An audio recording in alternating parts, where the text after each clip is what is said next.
I like that first one. And of course, it goes straight for.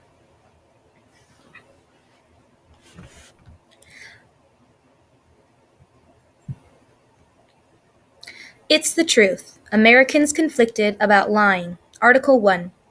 Polls. Half say it's never warranted. Two-thirds say it's sometimes justified.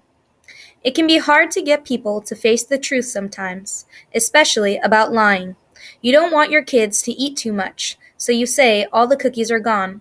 You don't feel like going out, so you tell your date something important came up. You're overloaded with errands, so you call in sick. Lies, all of them. But we don't really like calling them that. In a new Associated Press Ipsos poll, over half of respondents said lying was never justified. Yet in the same poll, up to two-thirds said it was okay to lie in certain situations, like protecting someone's feelings. Apparently, white lies are an acceptable, even necessary, part of many lives, even though we dislike the idea of lying.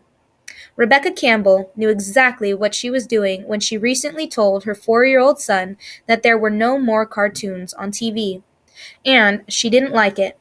One day, he'll probably figure it out, she says. There are cartoons on all the time. But, says the 25-year-old mother from Quincy, we couldn't have the TV on all day. Deep in her heart, she knew that telling him the truth would have been better, though more time consuming as discipline often is. It's the easy trap of a lie, she says ruefully. It's easier than telling the truth. Which is, of course, why new haircuts receive so many compliments, notes Teresa Valen, a mother in Palm Desert, California. Valen says it was just too darned hot and she didn't feel up to getting dressed and leaving home for a recent movie date. So she told a friend she was busy. I'm not always as busy as I appear to be, says Valen, 27, but I don't want to ruin a friendship over a broken movie date.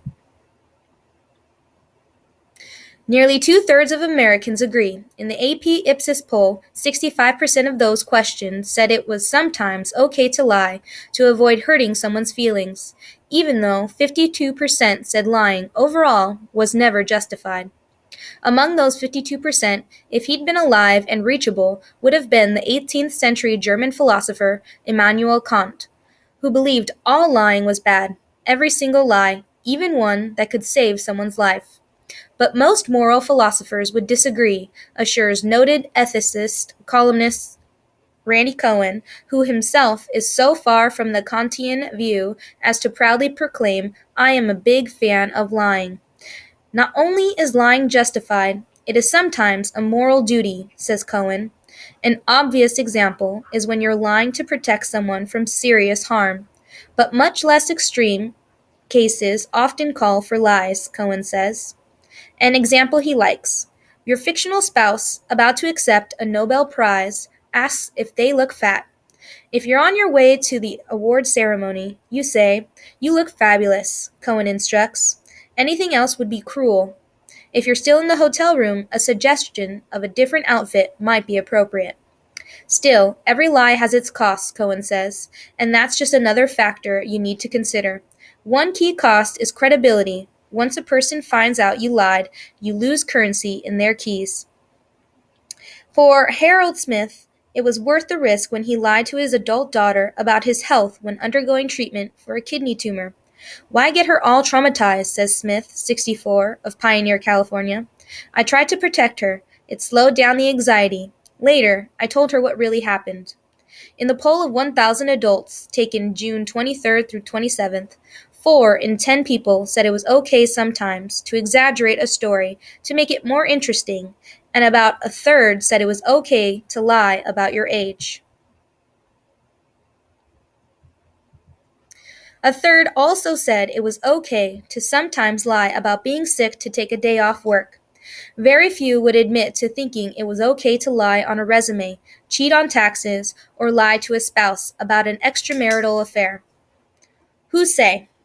Among the groups more likely to say lying was sometimes okay, people aged 18 to 29, college graduates, and those with higher household incomes. People have this idea that lying is bad, says Bella DePaolo, a visiting professor at UC Santa Barbara who studied the phenomenon of lying. But when you really start going through it, it's not that simple. In a study in the late 90s, DePaulo asked 77 college students and later 70 people in the Charlottesville, Virginia community to track every lie, however small, in a journal for a week. Of the 77 students, only one reported having told no lie. Of the other 70 people, 6 made that claim. People who say lying is wrong are often thinking in the abstract, DePaulo says. In our real lives, we can't always pick honesty without compromising some other value that might be as important, like maintaining a happy relationship.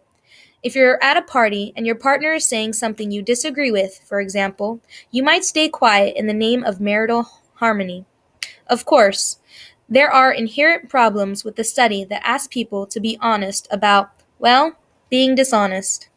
In the AP Ipsos poll, for example, 4 in 10 people answered that they'd never had to lie or cheat, but 1 in 10 of those people said in the very next answer that yes, they might have told a lie in the past week, which means they might have misunderstood the question, or, they may have lied.